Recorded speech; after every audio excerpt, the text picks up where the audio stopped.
ఈ విధంగా ప్రతి అంశంలోనూ కూడా దగా చేస్తూ ప్రజల్ని మోసం చేస్తూ ఉన్న ఏకైక ప్రభుత్వం ఏదైనా ఉంది అంటే ఒక్క కూటమి ప్రభుత్వమే అని చెప్పేసి చెప్పచ్చు.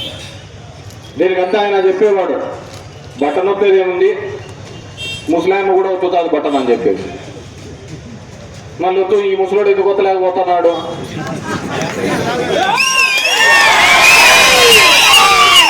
అప్పుడు వచ్చడానికి ముస్లాం కూడా ఒత్తుతుంది, బట్టన్ ఒత్తడం పెద్ద కష్టమైన పనేం కాదు, అది ఏ ముస్లాం అయినా ఒత్తుతుంది అన్నాడు. మరి ఈ ముస్లాం ఎందుకు ఒత్తలేకపోతున్నాడు?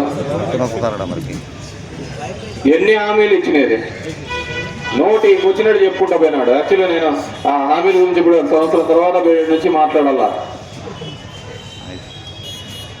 పేదలకు చెయ్యాలి, చెప్పిన మాట నిలబడాలా అని చెప్పేసి మన అప్ప ఏదైనా చెప్తా అంటే సాల్ ముందు అధికారం లేకొచ్చాదని ఈ అప్ప.